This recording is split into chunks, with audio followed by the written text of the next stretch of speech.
The purpose of this briefing is really to get to the heart of the most significant, yet most underappreciated variable facing anyone allocating capital today.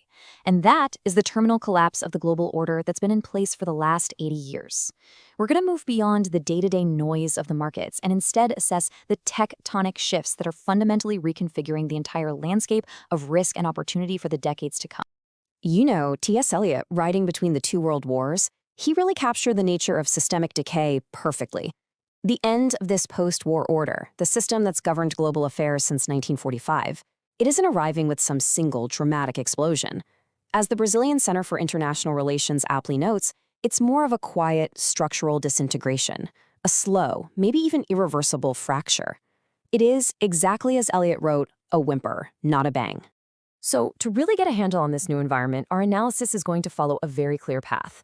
First, we'll diagnose this deep disconnect between how the markets are behaving and the geopolitical reality on the ground. Then we'll trace the historical seeds of the order's decay. After that, we'll define the new economic paradigm that's emerging, mercantilism. From there, we'll quantify the risks of this fragmentation, see how sophisticated capital is already moving in response, and then finally, we'll consider what the future might actually look like. Okay, the central challenge for any long-term strategist is always to pierce the veil of consensus. And right now, what we're seeing is a profound disconnect between the financial market's forward-looking projections and the observable disintegration of the very geopolitical structures that made the last 80 years of growth even possible. This dissonance, it represents both the greatest risk and, for those who are paying attention, the greatest opportunity. So what does the consensus view look like for 2026? Well, if you listen to leading institutions like JP Morgan or Goldman Sachs, it's predictably constructive.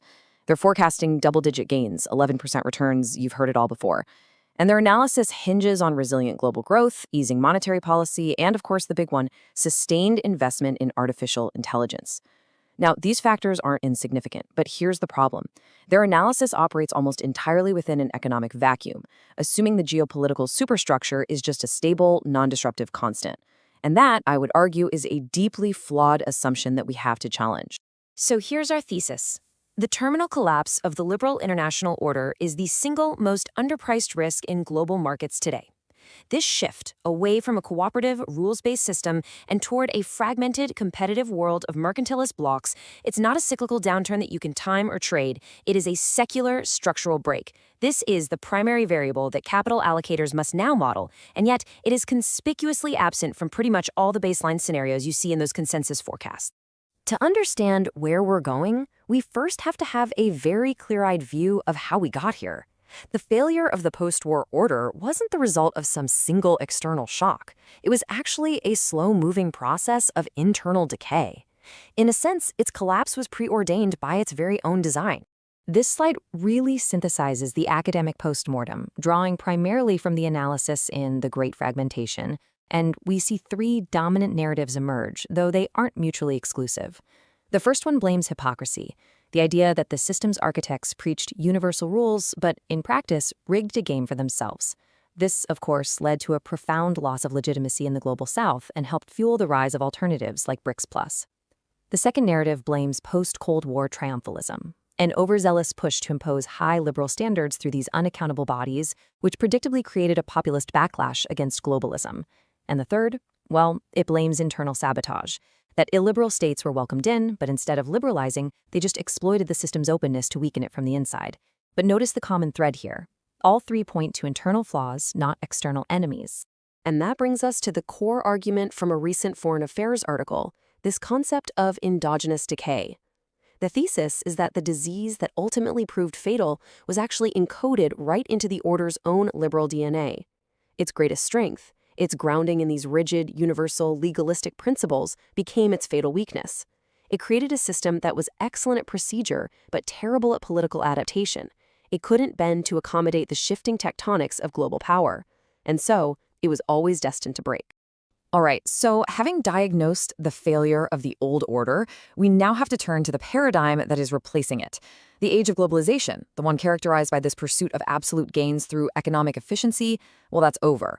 We are entering a new era, one defined by a much older and frankly much more competitive philosophy. Bridgewater Associates has defined this emerging system quite precisely as modern mercantilism, and it rests on four core tenets.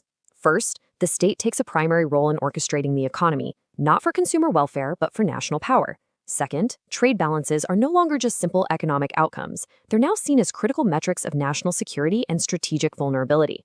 Third, industrial policy is openly used to ensure self-reliance in strategic sectors.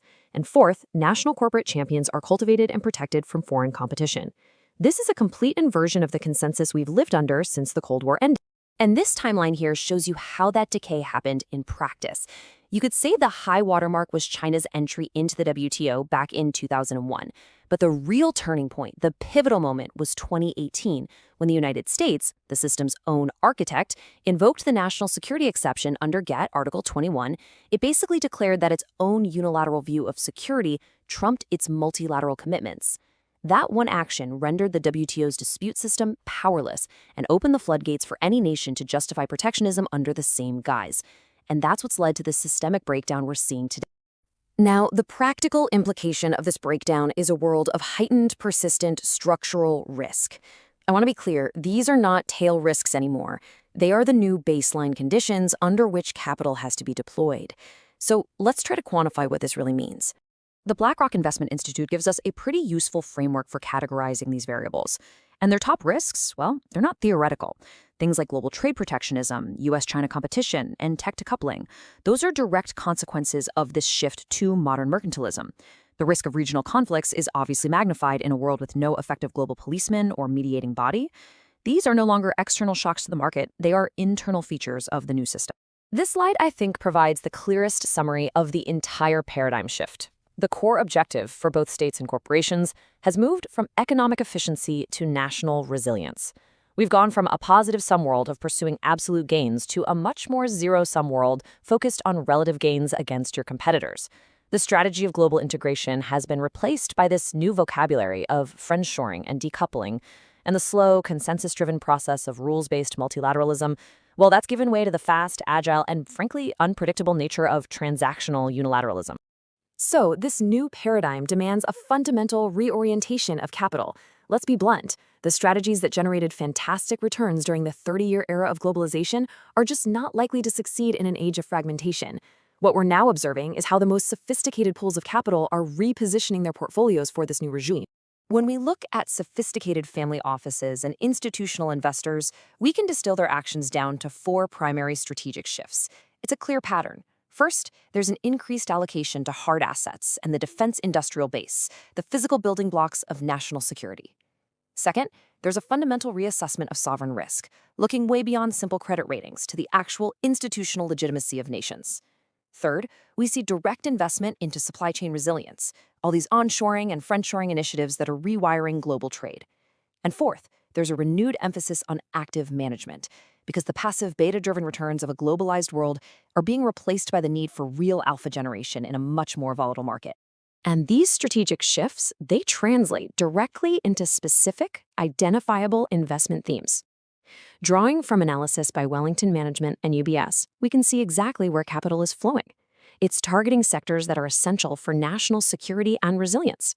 We're talking defense and its enabling technologies like AI and space, the control of critical minerals, which is a direct response to the weaponization of supply chains, domestic production of biotechnology, cyber defense, energy security, agricultural technology, and of course, artificial intelligence as the foundational competitive technology of this new landscape.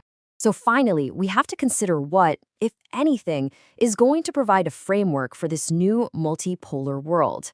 The monist liberal order, as we've discussed, failed because its universal ambitions were simply unsustainable. The future, if it's going to be stable at all, will likely need to be built on a completely different intellectual foundation. A pretty compelling concept emerging from the London School of Economics and influenced by the philosopher Isaiah Berlin is this idea of pluralist liberalism. It is an explicit rejection of the monist idea that there is one true way that all societies must be organized. Instead, it argues for an international system based on tolerance and the coexistence of different value systems. Now, under this framework, intervention is only justified to defend pluralism itself from a hegemonic threat.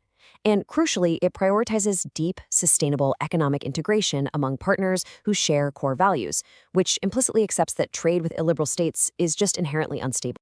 So, the primary skill for the next generation of strategists and investors will not be optimization within a single stable system.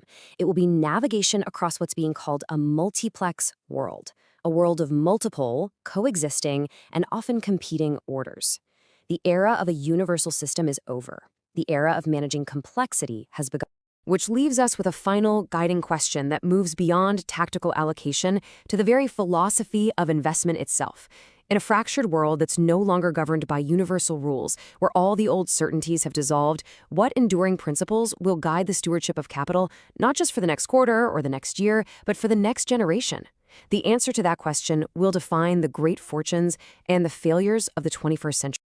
That concludes our briefing. Before we close, please just note that the content presented here is for educational and informational purposes only. It does not constitute financial or investment advice.